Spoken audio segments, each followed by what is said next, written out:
Hey, it's Dr. Mitch here. I want to go ahead and continue on some of the social consequences purportedly linked to cannabis. I'm going to go ahead and do the driving section. Eager to get into this. It's very important. I usually joke around in these cannabis lectures. This is not a topic that's a jocular one. I just want to emphasize the take home message right off the bat is never drive impaired. We're at an era now where you could literally get your phone and get somebody to you relatively easily for relatively cheap. And there's really no need to ever drive impaired. Let's take a look. Hey, it's Dr. Mitch Earlywine here with the last word on cannabis and driving, at least lately. If you did listen to my previous video, I'm really grateful, but I'm going to summarize the take-home messages here and just elaborate on some of the findings. Truth be told, driving high is not a great idea. Nevertheless, there's no reason to fear cannabis any more than any other psychoactive substance when it comes to this issue.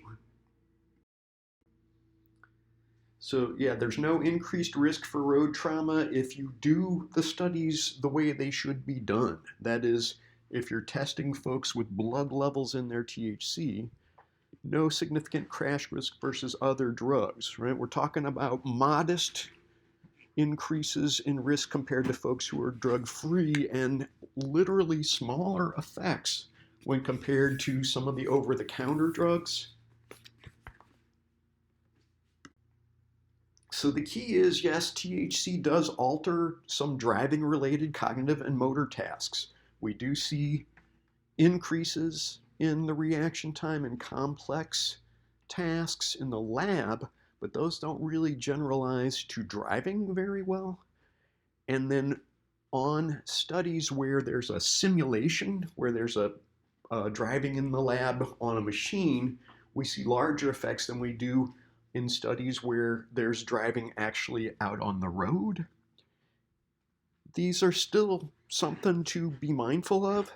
We notice that experienced users compensate and essentially make changes in the way they drive to explain essentially why they don't have more problems in the data on accidents. And that's that they drive more slowly. They're extremely unlikely to try to pass another car, and they leave more room between their car and the car ahead of them.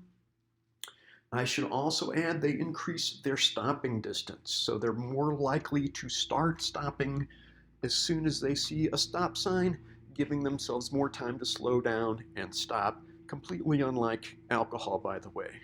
So with no significant crash risk versus other drugs, but we do see some small replicable effects in some of the fatal crash data, so I don't want to pretend like there's nothing going on here.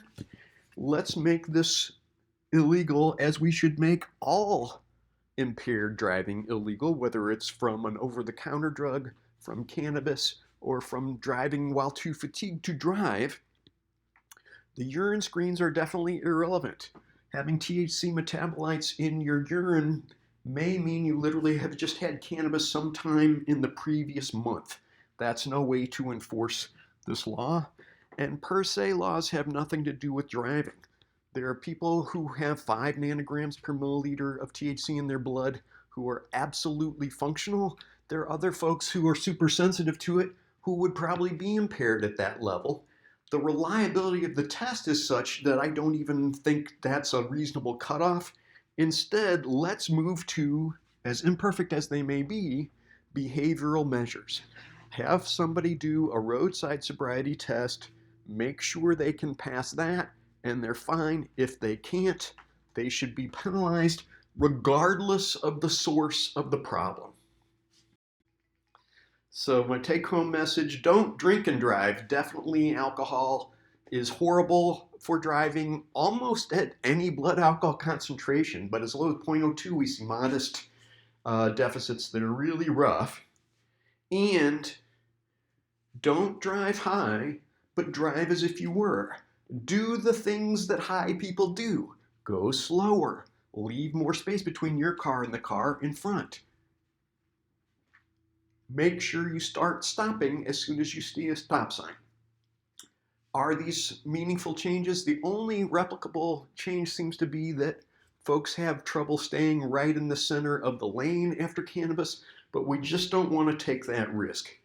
Everybody thinks they're an above average driver because everybody thinks they're above average on everything. And nobody thinks that cannabis impairs their own driving, but truth be told, it does. So if you are going to drive high, you're wrecking the movement. You're destroying our chances to repeal prohibition federally. Don't do it. Call an Uber, right? Call Lyft. Call somebody to drive you. It's so much better than getting law enforcement involved in these situations. All right, I'm going to call it there. Thanks so much for tuning in.